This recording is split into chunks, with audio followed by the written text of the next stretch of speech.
The broadcast is now starting. All attendees are in listen-only mode. Hello and welcome to AWCI's online learning series. Today's presentation is regulatory updates on codes and standards, changes that will impact contracting. I am Anne-Marie Salvatelli, AWCI's Director of Education and Member Services. Before we get started, a few housekeeping items.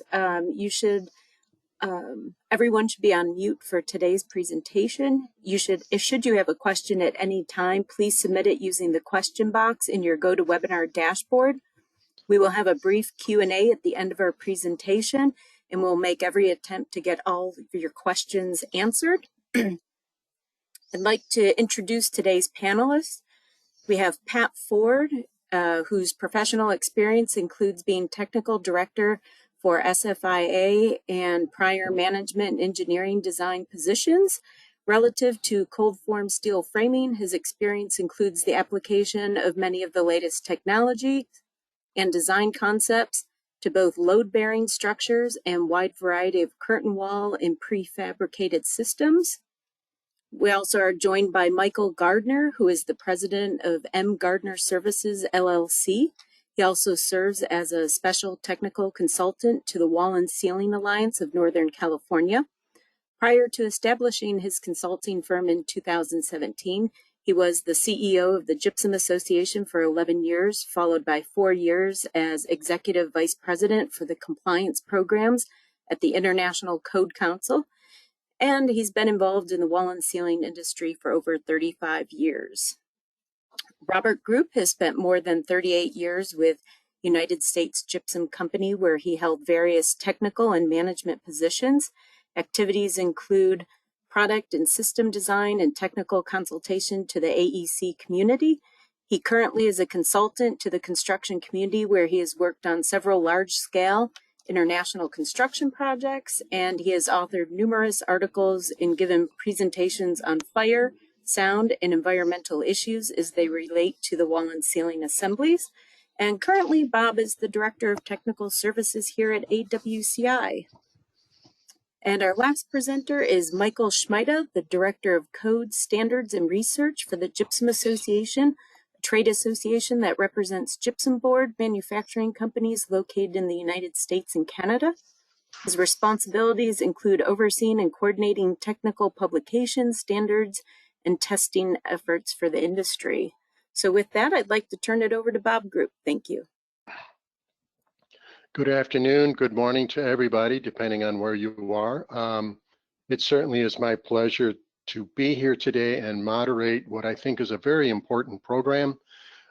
Building codes have been around for forever. They actually date back to the Code of Hammurabi. But now more than ever, as we see rapidly changing standards and codes, we need to stay as contractors on top of what is happening, because it will impact our business. So my main goal is, when this presentation is over with, that you as a contractor will walk away with a better understanding of what's happening today and how this will impact your business tomorrow. As Anne-Marie said, we have a panel of subject matter experts: Michael Gardner, Michael Schmeida, and Pat Ford. They will each give a small presentation in their areas of expertise, and I will try to keep things on task. Our main topics is that we will look at what's happening under the giant umbrella of the International Code Council, and for that, this is Michael Gardner's expertise. And then we're going to look in and specifically focus on the gypsum industry, what's happening there. And Michael Schmeida, of course, will give that talk. And last, but certainly not least, we will focus in on the steel industry, of which Pat Ford is the expert. Well, what is driving all this change that we're experiencing today in both in standards development and in the development and evolution of building codes? And you can really put it into three buckets. And these three buckets have been in place probably for the last 10, 15 years. Now, the first one is technology. As building science grows, we get new data, we get new products, there's innovation in how we do things. That will drive the need for oversight and how new products are installed or how old products are installed in new ways. Logics and liability. As things happen in our industry, they will impact what will happen or what is said in building codes. As I'm sure you're well aware, we had a rash of fires in Europe, the Middle East, and Asia, all of which prompted a whole series of building code proposals that were meant to change the way we look at exterior envelope. More closer to home and more recently, we recently had that collapse of a high-rise building down in Florida. When the data is known on that, you could most likely see changes in how oversight is provided to the construction of high-rise buildings. And lastly, just by itself, probably one of the biggest single drivers is sustainability. As the industry gets more attuned to what's happening and how to maintain and sustain the earth, we will look at what we can do in the built environment to make that happen. So, having said all that, I will now turn it over to Michael Gardner, and he will take a look at what's happening in the International Code Council. Michael? Thank you, Robert. Let's move to the next slide.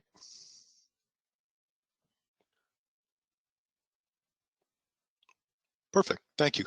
Good afternoon, everyone. I've worked in codes for over 30 years.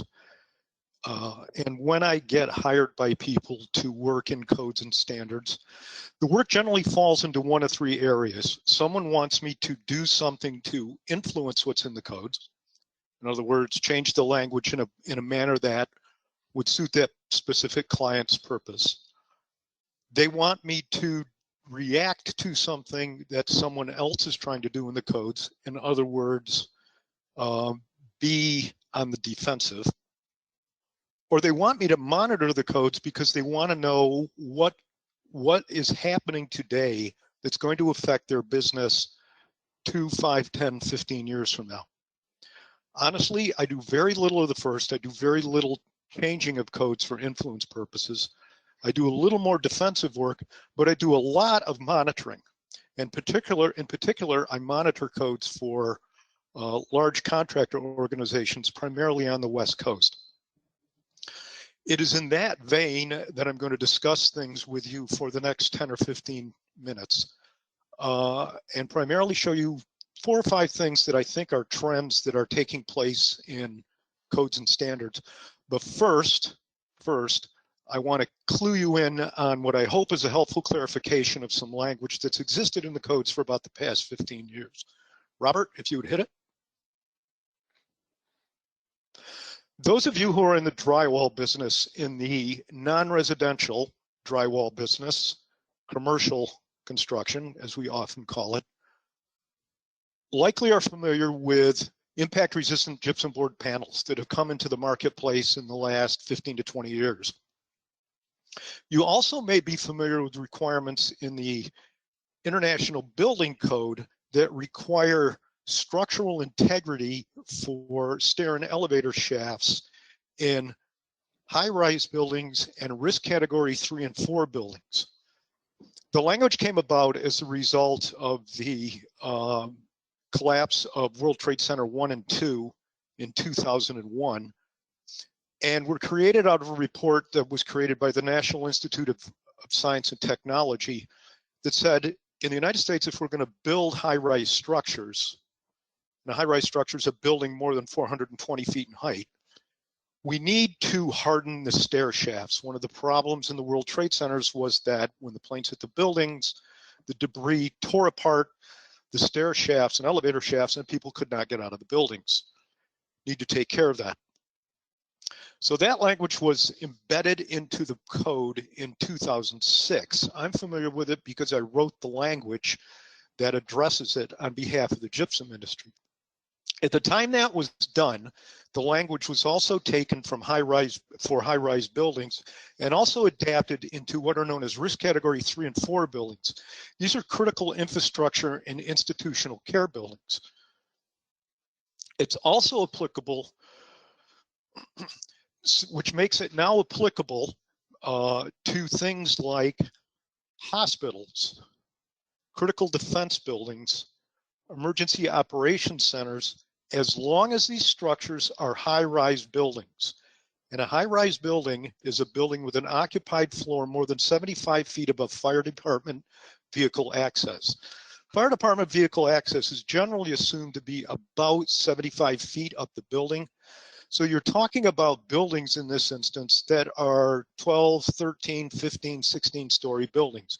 You can imagine a 12-story hospital that's built over 4 floors of parking, i.e. a 16-story building. That would come under this language. And it would mean that the elevator shafts and the stairwells in that building have to be hardened in accordance with the code language. If you do that with drywall, you do it with impact resistance panels. Bob, next slide. One of the problems with the language that was put into the code and that was tweaked a little bit over the years was, and this is the clarification, there's actually 2 of them, 2 clarifications. The language was a little unclear on exactly what walls had to be hardened and what side of the wall had to be hardened. So if you look at the diagram that's in front of you, the blue line is the outside of a representative building. It's the exterior wall of a representative building. The red line up in the corner is also the exterior wall. But in that case, the exterior wall is also part of the shaft enclosure. You can imagine a building, a rectangular building, where someone shoves a stairwell or an elevator shaft into the corner. That's what that shows. That rectangle with the red line on 2 sides and the green line on 2 sides would be that shaft.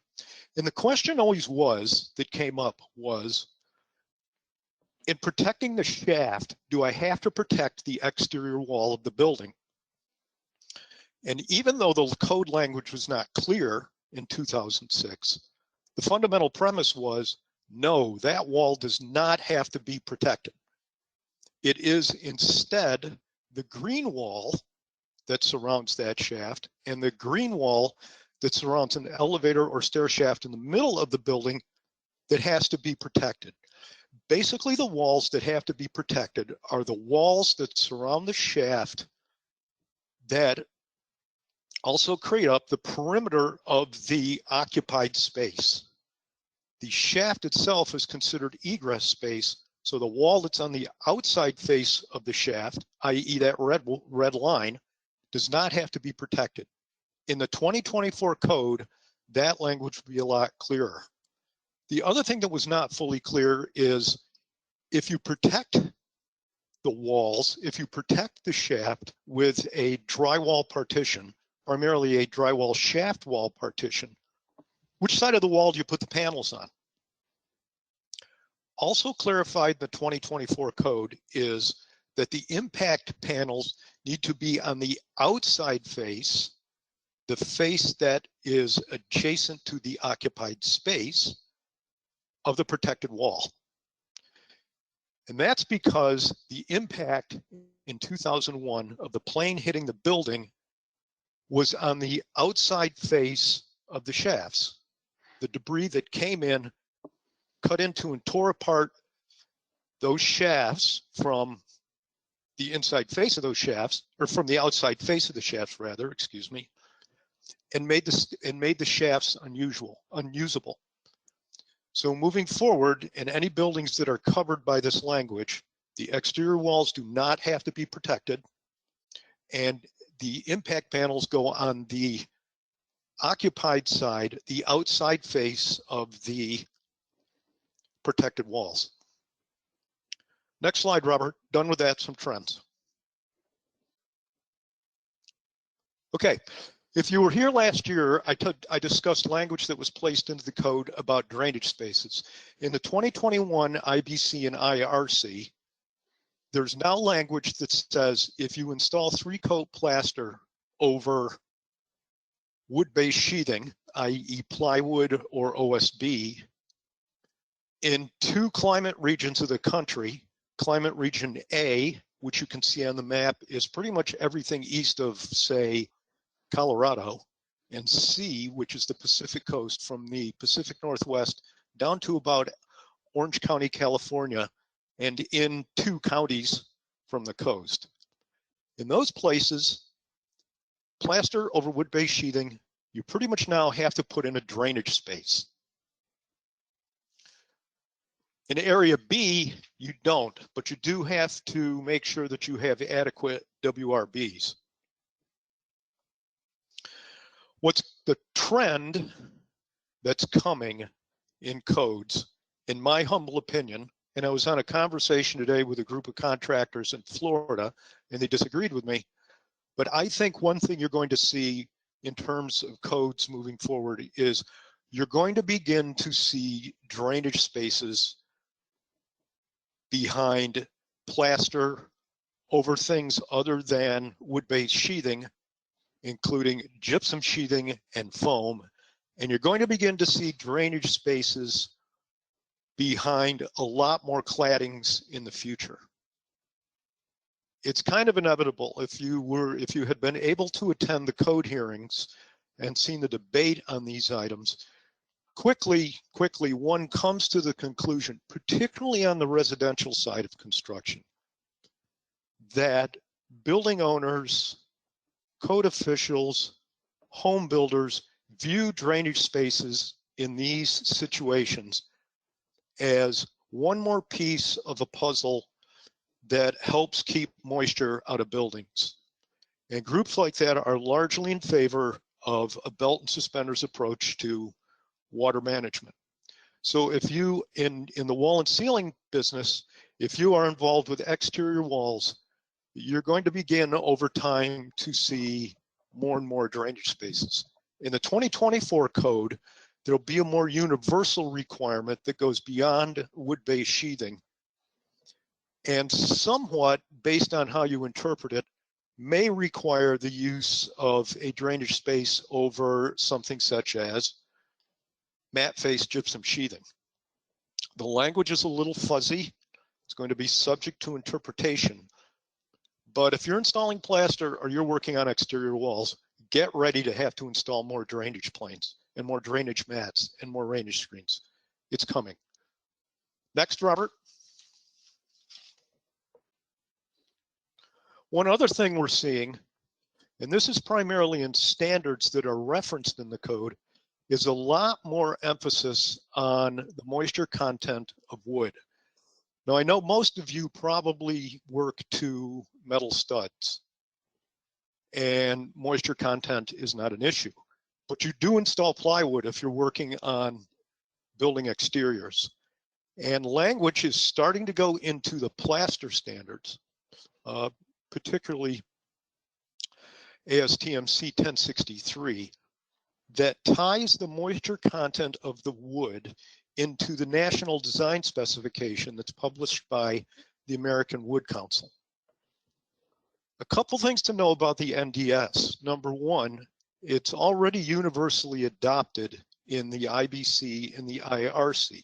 So if you are working in any way with wood or you're applying materials over wood, you're already pretty much on the hook based on the language in the NDS vis-a-vis code requirements. And that language establishes a 19% moisture content for wood studs and a 16% moisture content for OSB and sheathing. And those numbers, particularly the OSB and sheathing number, are a little tighter than figures that exist in other industry reference standards. The advantage of working with the NDS, and I would bear this in mind, is that if you're in a situation that is in a somewhat more moist environment, there's language in the NDS that allows you to engineer a different moisture content than the 16-19 limit. You can obtain the NDS for free from the American Wood Council. I would suggest somebody in your office gets a copy of it.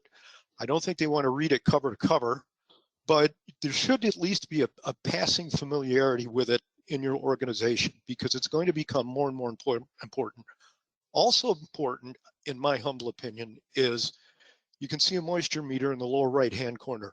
I would suggest that anytime you're working over plywood or you are working 2 wood studs, that your crew is sticking a moisture meter in the wood every so often and taking measurements. You're going to want the records, because the consulting side of the industry is placing more and more and more of an emphasis on wood moisture content. Next one, Robert.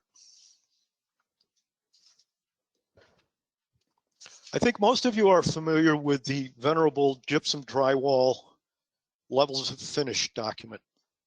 It's been around for about 30 years, and it establishes criteria for a definition of 1, critical light, 2, how to treat materials in the design stage, and 3, how to inspect those materials to a certain extent, what to look for when someone is establishing a level of finish. What the document lacks, quite frankly, and the industry has always kind of lacked, are specific criteria that all parties can use to evaluate a finished surface. There's been language kicking around for about 3 or 4 years for drywall inspection that's starting to crystallize a little more. And if you look at the right-hand column in the table, you can see a very cursory outline of what proposed drywall inspection criteria looks like. You stand 5 feet minimum from the wall. You view it perpendicular. If you have to light the room because the permanent lighting is not in place yet, that the temporary lights have to have the same effect as the lights would during occupancy. And the expectation is that the surface would be free of significant blemishes and tool marks.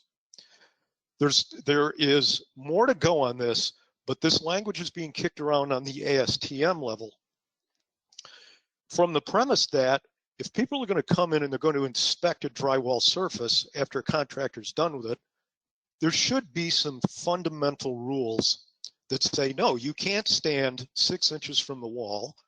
No, you can't shine a flashlight on it that's held over your head that casts a shadow. And no, you can't inspect something in a dark room and expect it to look the same when the lights come on. And everybody should be working from the same template. What's new is that there's now similar language being kicked around for the plaster industry. But the plaster industry has to be different. Plaster has to be evaluated different than drywall for some very obvious fundamental reasons. Number one, most recoat plaster is on the exterior of a building. And number two, it's not always easy to look at it from a perpendicular angle. It's also not easy to look at it from close up, and it can look different from a quarter of a mile away. All of us have seen a plaster building that when you get right next to it, looks one color, but when you're driving up to it from a quarter mile away, looks a little bit different. So the plaster language, which is still in its infancy, but is kind of trundling along, still has to determine what the inspection distance would be. My feeling is, my gut tells me it's going to be something like a 10-foot minimum. The inspection angle is going to have to be a little better defined because it can't always be perpendicular given the number of plaster ceilings, plaster shapes, things that are on buildings, cants, ramps, all sorts of things. Inspection lighting for something on the interior would be the same as the drywall requirement. It needs to be what it is. It needs to replicate what's being done during occupancy. The hard question is, how do you establish a lighting parameter for the exterior of a building? None of us can control the sun. None of us can control moonlight. So that's going to take a little bit of finesse. And the expectation has to be different because if you're familiar with three-coat plaster, it has anomalies and they are intentional in many instances. Texture, swirls. So how do you take that all into account? like I said, one of the things here is to get whomever's inspecting on the behalf of an owner or general contractor on the same page, working from the same set of rules as the contractor. But a bigger aspect of this is trying to get the design community to acknowledge the impact of critical light on a finished surface. The design community needs to understand that you can't pop sconce lights on walls, turn on 250 watts of power, and expect those lights not to show shadows. So there needs to be a realization going in of the effect of critical light. So you're going to hear more about inspection criteria. You're going to see more about inspection criteria. It's probably going to take a few more years to bump along, but I think at some point in the next 2 to 4 years, there are going to be documents coming out standardizing it. One more, Robert, if you would, and I'm done. 3 things to keep trundling along. One is off-site inspection continues to grow. I couldn't identify it as a trend. It's already a trend. As I alluded to last year when we did this, the International Code Council has come out with 2 standards on off-site construction. They're now in the process of creating a standard for off-site mechanical and plumbing construction. The National Institute of Building Sciences has standards. And so there are many organizations jumping into modular construction. I'm sure some of you are already involved in it. You're seeing the growth, you're seeing the headaches, you're seeing how it's different than regular traditional stick-built construction, but also similar in many instances, and it's only going to grow.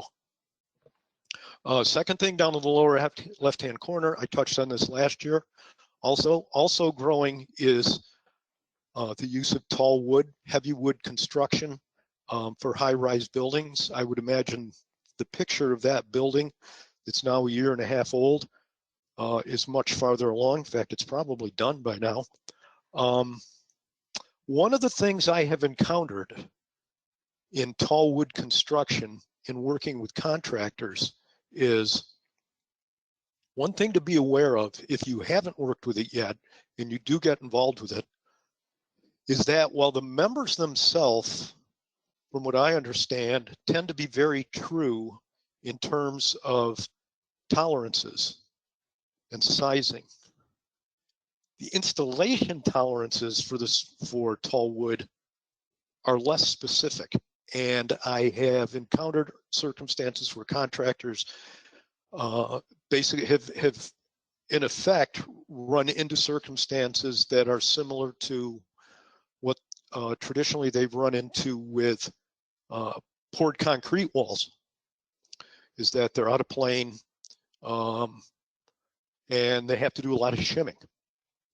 One project I was involved with in California had an abundance of shimming. So be aware of that when you go into tall wood construction. If it hasn't come to your neighborhood yet, it's going to. There's a lot of money and a lot of momentum behind it. Third thing is there will be a new edition of the International Energy Conservation Codes coming out from the ICC. They've gone from a code-based process to a standards-based process. They're getting close to the end. They want to release it so that it's applicable for use in 2024. I have a feeling, based on what I've seen, that the 2024 IECC is going to look significantly different than the 2021 IECC. Why should you care, you say? You work to the building code and not the energy code? Yes and no. If you're dealing in exterior walls, if you're dealing with things like continuous insulation, you're already familiar with energy codes and you know how smoothly the overlay of the energy code on the building code does or doesn't work. And I think that overlay, the sense I get is that overlay is going to be a little trickier moving forward because there are parts of the IECC that appear that they're going to change. They're going to require more energy calculations on exterior walls. And that will impact the fundamental construction of an exterior wall. Robert, that's my last slide. Back to you. Thank you, Michael. Now we'll, moving right along, we'll go to Michael Schmida, and he's going to give us an overview on what's happening in the gypsum industry. Michael. Thank you, Bob.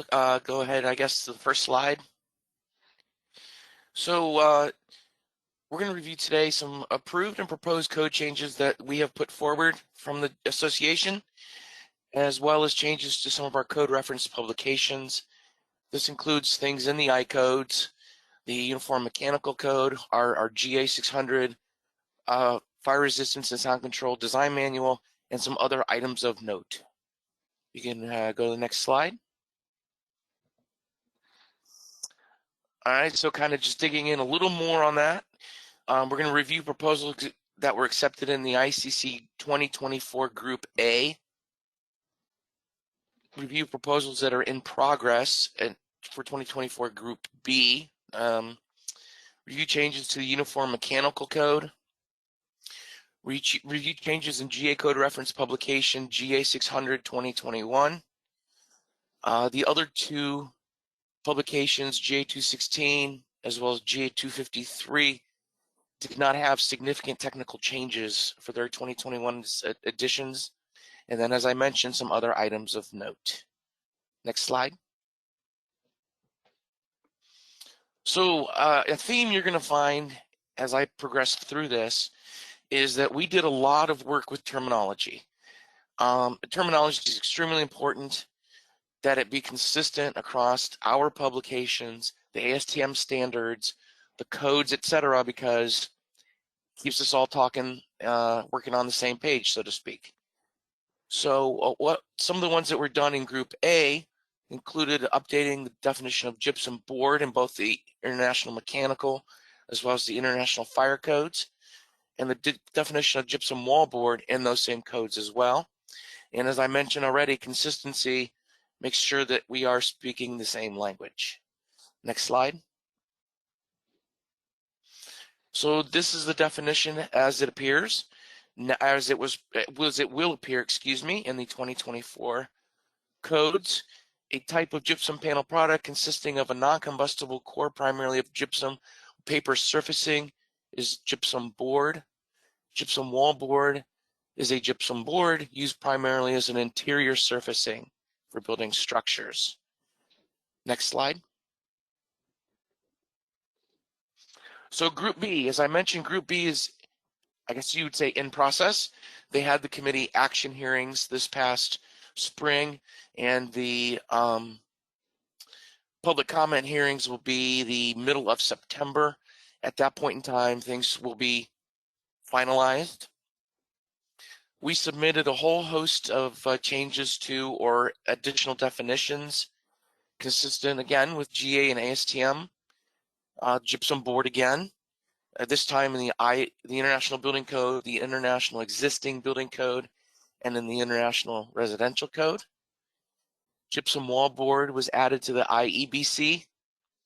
Gypsum panel product, which encompasses essentially the entire universe of gypsum board, what are commonly thought of as gypsum board materials, in the IBC, the IFC, the IEBC, and the IRC, and then the definition for gypsum sheathing in the IEBC.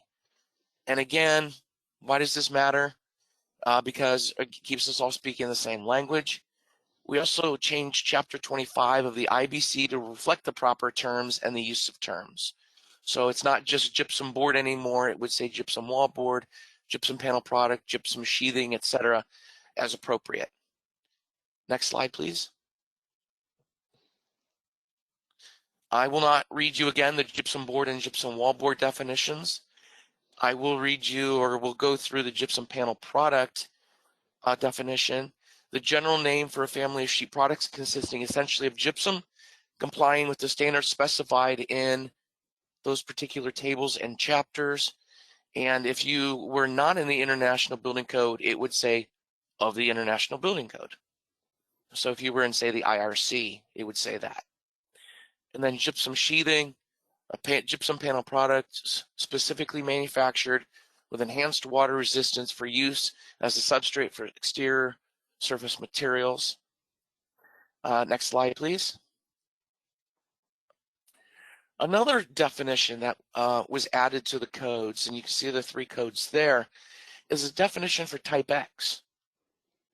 A type of gypsum panel product with special core additives to increase the fire resistance as specified by the applicable standards in those particular, again, sections or tables as appropriate for the specific code in mind.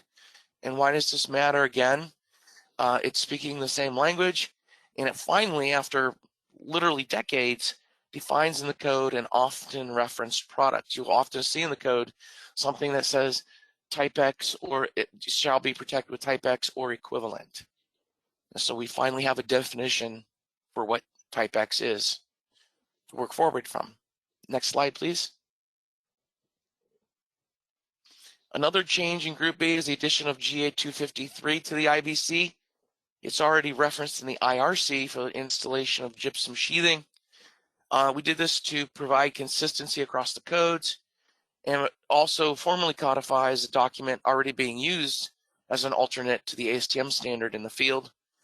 Again, it's another option for the installation, and it is well coordinated with the ASTM standard C1280, and it coordinates with the guidance from GA members and other code reference GA publications. Next slide. So one thing that we are still working on, we're going to be working on through the public comment period at the ICC code hearings, is better defining area separation firewalls. The intent is to get these systems used that are commonly used to separate townhouse units defined in the IRC as having attributes distinct from common walls and double walls. Additionally, we're working to clarify that the flanking walls of the area separation walls can indeed contain utilities, ducts, or vents in those wall cavities. This did, as I mentioned, fail at committee action hearings, but we have submitted a public comment to try to address concerns expressed by those at the hearings. And why does this matter to any of us? Well, many designers and builders want to place those utilities, ducts, and vents in the flanking walls due to convenience. And in fact, we have an engineering evaluation, which you can find on our website, gypsum.org, in the technical resources tab, under the technical resources tab, that concluded that this is in fact an acceptable practice. So the next slide, please. And for those of you who aren't familiar with this is with an area separation firewall made of gypsum. Here we have a diagram taken directly out of GA600 that shows you the 2 1-inch shaft liner panels in the center with the flanking walls on either side. This particular instance, the flanking walls are wood frame, but they can also be and are quite commonly steel framed as well. Next slide. So the Uniform Mechanical Code and gypsum panel ducts. Effective the next edition of the UMC, there will not be provisions for gypsum panel ducts. Now there will still be air handling through plenums. There'll still be through shafts, but not ducts made strictly out of gypsum, which you would often see, say, in residential construction. The reasoning of the committee is that there is no specific design criteria or guidance for building said ducts. We, of course, disagreed. But why does this matter? This will result in more metallic ductwork and a reduction in the use of gypsum panels in areas utilizing the Uniform Mechanical Code. And that's the mechanical code primarily out west of the Rockies, and the base code for the state of California Mechanical Code. Next slide. So as I mentioned, GA216 and GA253 didn't have many major changes for 2021 editions. GA600, we had some. It's now available as a secure PDF. We had in prior editions had it available not only in hard copy, but as a ebook. We've now gone to a PDF which you can put on your tablet, phone, or computer. We have better cross-sectional details of all the systems in there, drawn to scale, which is something that a lot of people had asked for.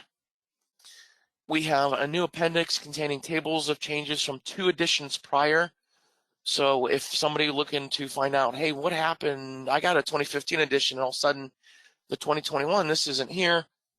They can go to the appendix and they'll know. We have outdoor-indoor transmission class data for select generic exterior walls. Of course, tons of new systems, approximately 100. And the changes, well, it just makes it easier to use for everybody. Especially that secure PDF, we're getting a lot of good feedback on that having it on your phone or a tablet out in the field is making it a lot easier to use. Next slide. Other items of interest. We're changing the NFPA codes to be consistent in definitions and use of terms. We're also following a similar exercise in Canada for the National Building Code of Canada. We're also updating references and adding ASTM standards as appropriate up there. And we're working with the Tile Council of North America to update the handbook and ANSI documents that they oversee for definitions, terms, and the various uses of the boards. Now, one item that didn't make this slide, because it's very hot off the presses, is that we have updated our evaluation report from ICC, that's ESR 1338, not only to reflect the 2021 model codes, but very, very recently to also reflect the upcoming California Building Code and California Residential Code, that all of the generic systems in our GA600 are covered, and all of the systems, excuse me, in our GA600 that are generic are covered under that evaluation report. Next slide. So with that, I will finish up. I will thank you all for listening. And just a quick reminder that those publications that I referenced from the GA are available on our website, gypsum.org. And any questions you may have relative to those documents or the ASTM standards that are pertinent, you can email us at info@gypsum.org at our Tech Service Center. Thank you. Thank you, Michael. Now we're going to hear from Pat Ford, Technical Director of the Steel Framing Industry Association. Pat? Thanks, Bob. And you can flip to the next slide immediately. I see I have limited time, which is maybe a good thing. And I'm going to touch on changes to cold form steel framing, studs and joists, drywall framing, etc. And also the interplay between the codes and standards and how that has developed in recent years and become more complicated. You can pull forward. Bob had mentioned drivers of codes and standards, but you know, let's be honest about that. The development of codes and standards is pretty much reactionary, at least in the United States it is. So if you can just move on so I can keep pace here. I want to touch on this, how the building code and reference standards interplay. The 2021 IBC has a chapter 35, and the prior versions had similar chapters. And that chapter lists all the reference standards in the code under each applicable industry association or standards writing organization, such as the AISI or ASTM, which has by far the most. And in total, there are 22 pages of reference standards, amounting to over 600 total standards included in the code by reference. Some, such as the ASTM standards, are as few as 6 pages total. Some are hundreds of pages each. You know, the grand total of what the code encompasses, including these reference standards, is over 33,000 pages, which is more than 3 times the total inclusive size of the US tax code. So if you can move on, you can imagine that would be tough to know all of those things.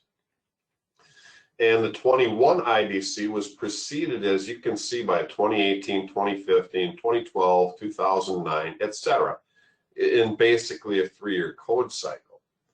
The AISI spec, which is the governing design spec for all of cold form steel. It includes deck, it includes siding, it includes rack structures, it includes metal building, purlins and girts, et cetera, et cetera. But it is the overriding spec. And they've had versions of the S100, the main spec, from 2007 with new versions in 2012 and 2016. And then the latest is actually 2020 with its supplements. So that's roughly a 4 or 5 year cycle. And if you can advance,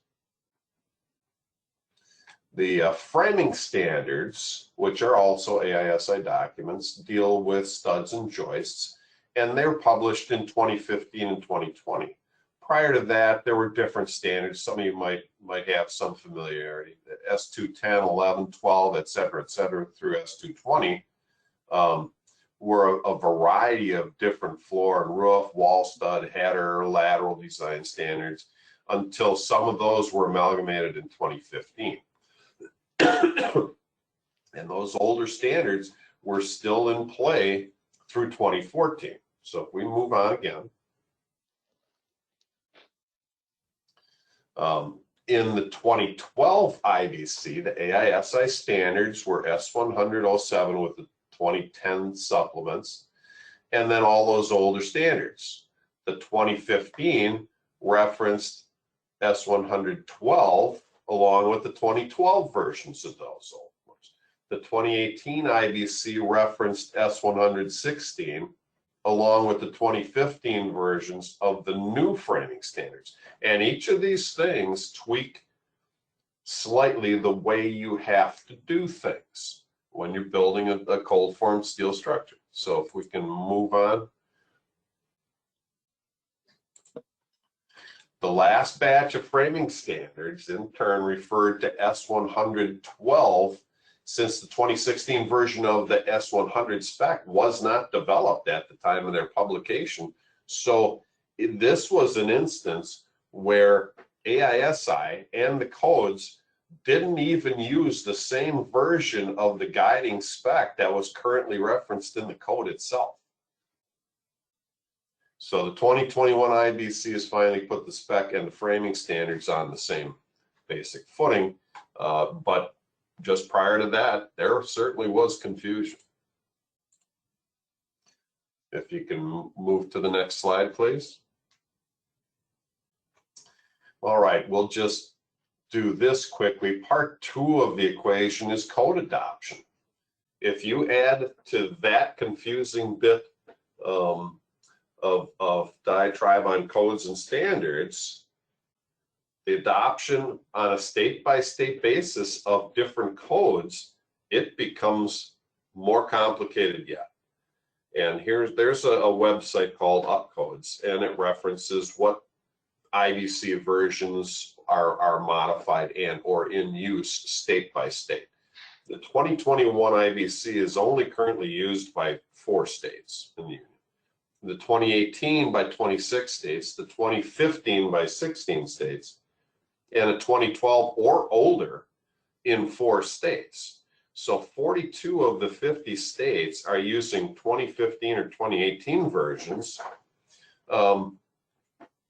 and 46 states use 2018 or older, and there are as many using the older 2012 or older IBC as are using the current version.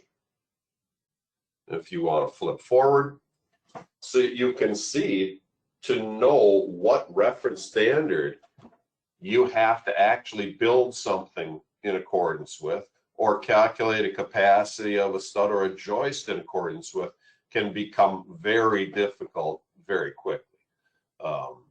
And in fact, I gave a lengthened expanded version of this at the CFSEI Expo, and I said, you know, this is really almost the opposite of education. This will not clear things up for you, I'm certain, and in fact, it'll probably leave you so much more confused that you should lose continuing ed credits instead of gain continuing ed credits by listening to me on this. But Be that as it may, let's move on. Part 3, the effect on project specs, and Bob Group could tell you much about this too. But they routinely reference the required codes and standards, and the ones that are important for us as SERs or structural engineers of record are mostly the sections from the 3,000 to 6,000 range, including 54,000, which is load-bearing cold-form steel, and then 092-216 is non-load-bearing cold-form steel. And most specs are very out of date, but even the major spec services currently tend to be behind on the reference codes and standards.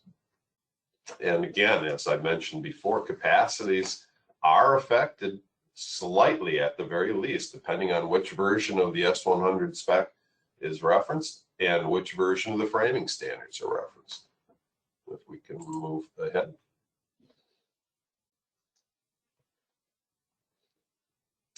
The SFIA, and this was spearheaded by Bob Group, has developed new spec versions of each of these sections with corrected references and preferred industry standards. And they're fairly complicated. Here's an excerpt from 54,000, section 1.4A1, and the user notes throughout these documents are critical. And there, as you can see, there are a number of different optional listed standards: ASTM C955, S200 and 955, or S240. And the user note explains when you should use these. And of course, it depends on which version of the IBC you've adapted, or your state has adopted. If we can move ahead.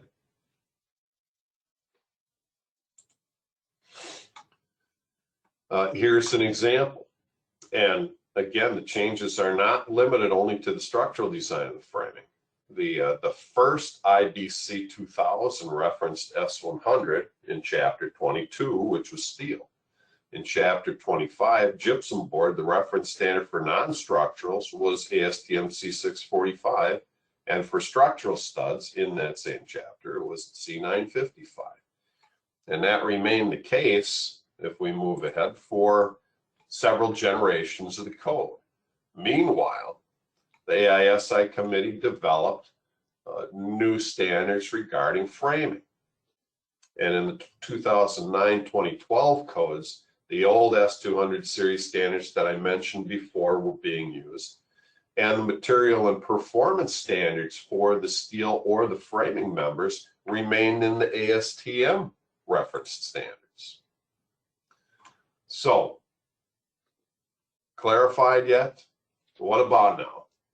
The 2018 and 2021 IBC have moved to updated AISI framing standards and completely eliminated the reference to ASTM for framing members and or design. That's not to say that the code is moving away from ASTM standards. They have by far the most reference standards in the code, by far. And that is not liable to change anytime soon. But those updated standards include the material as well as the design standards. And these are the numbers 202, S202, 220, 230, 240, and 400 that are referenced in the code. And now chapter 25 references S220 for non-structural and S240 for structural. And no reference to the ASTM standards for cold form steel. So what are some of the differences? What are some of the effects? If we can move on. In the ASTM standards, there were no tolerances for flanges and return stiffeners, which are critically important. The coatings referred to an old table T1 from A103, which listed a number of acceptable coating standards.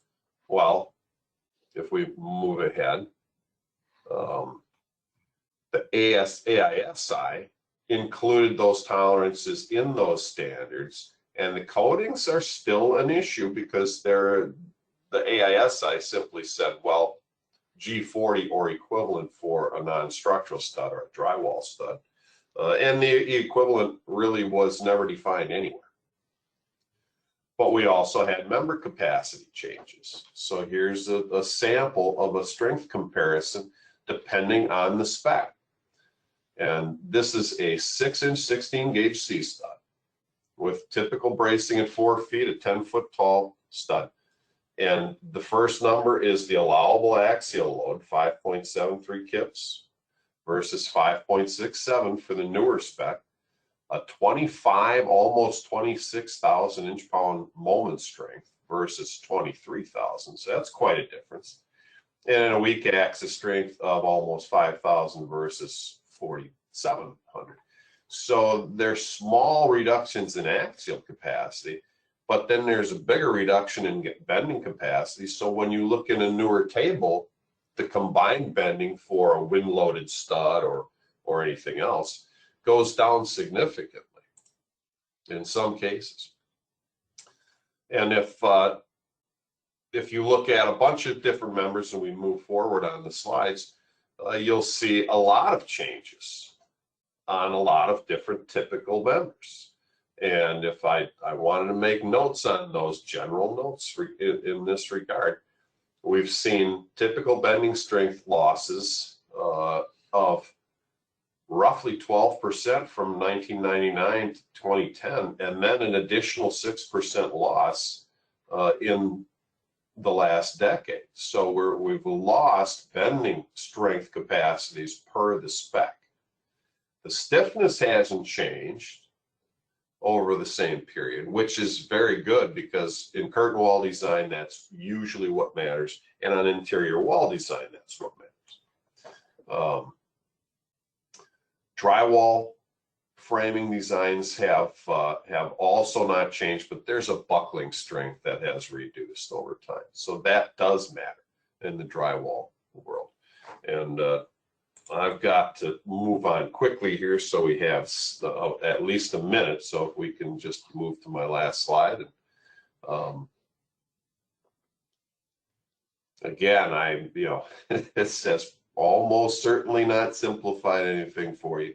So please feel free to ask questions, but I think, and I hope you get an understanding of, how complex the interplay between the codes and standards are, and which codes and which standards are under adoption in your locality or in different areas where you're going to work, because it gets complicated, as I pointed out, very quickly. With that, I'm handing it back to Bob. Thank you, Pat. Now we're going to move into the question and answers, and I'm going to give the microphone to Anne Marie. And thank you all. So we do have some questions that came in, and I'll just go back to our first presenter. So Michael Gardner, the first question is, would a drainage space include a WRB at the substrate of the drainage space? Yes, I mean, whether you have a drainage space or not, the code's going to require the incorporation of a WRB. Actually, the drainage space language in the codes, the way it's written, is supplemental to the WRB. First, you got to comply with the WRB language, then you have to comply with the drainage space language. So yes, the answer would be. Thank you. And a follow-up to that is, wouldn't an on-site mock-ups guide the inspection criteria for pass-fail for a particular interior or exterior plaster wall assembly, provided they were installed per code? Yeah, I mean, it's an excellent question.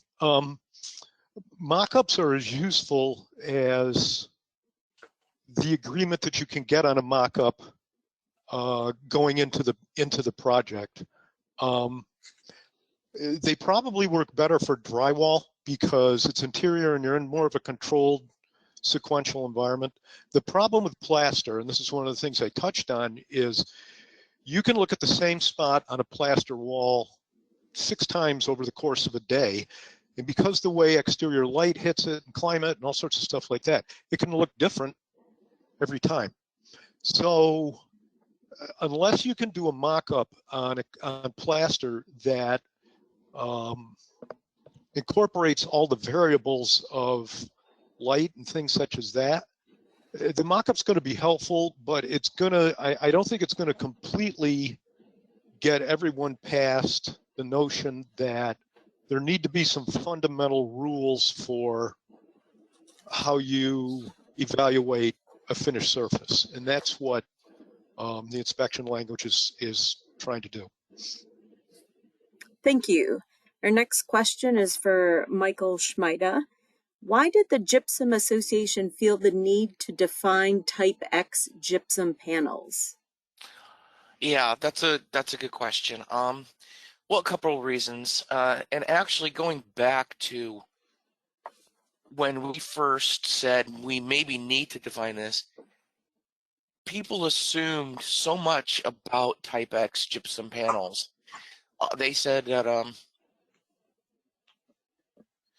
you know, they said, well, it lasts so long in a fire, which isn't necessarily the right definition. There's actually a test you perform with Type X panels.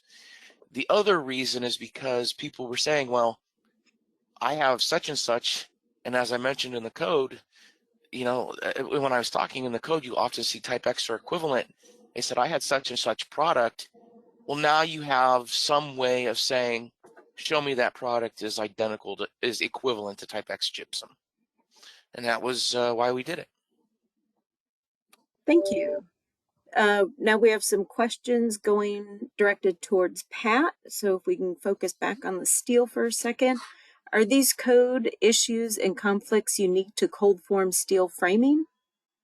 No, not at all. With 600 reference standards, virtually everything is affected, and code synchronization, as you can imagine.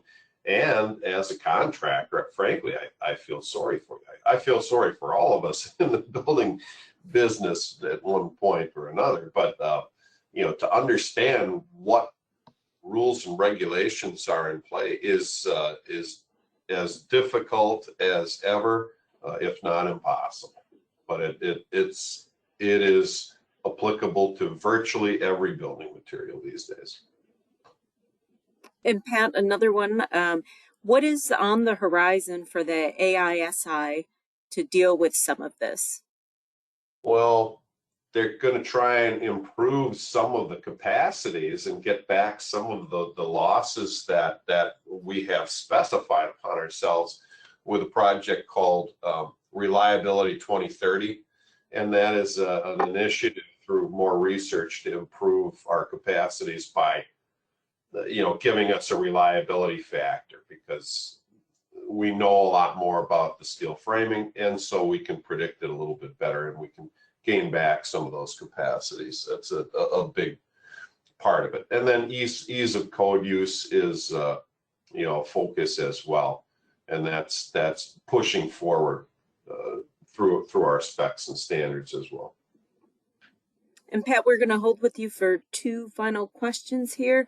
First one is, what did the SFIA do with its technical catalog during the 2018 code cycle? Well, that's a tricky one, since if you recall on one of my slides, we had two different specs and sets of standards in play during that code. So what we did was we published the properties and overall strengths of the members themselves based on the latest spec. But in the load tables, we used the prior ones because those would be dictated by the framing standards. So we actually had, you know, almost two sets of separate standards in that catalog. And what did SFIA do relative to the steel coatings issue? Well, that came up when they switched away from ASTM standards to the SFIA standards. And so the SFIA has actually commissioned some testing of G40 coatings for non-structural drywall stud framing. And we're in the middle of it right now, as a matter of fact, and we're going to get those results, try and standardize those so that we can develop an actual definition of what is equivalent and, you know, what you have to do to meet a G40 coding. So that's what we're doing right now. Thank you. So gentlemen, that looks to be all the questions that came in, so I certainly appreciate that. Bob, did you have any final notes before we close out? Nothing other than to say if there's any lingering questions or something that comes up, on the screen now is who I am and my contact information. Please reach out to me and we'll get you the best answer we can. And with that, I thank all of our participants for taking time to put together this program. And this concludes the program.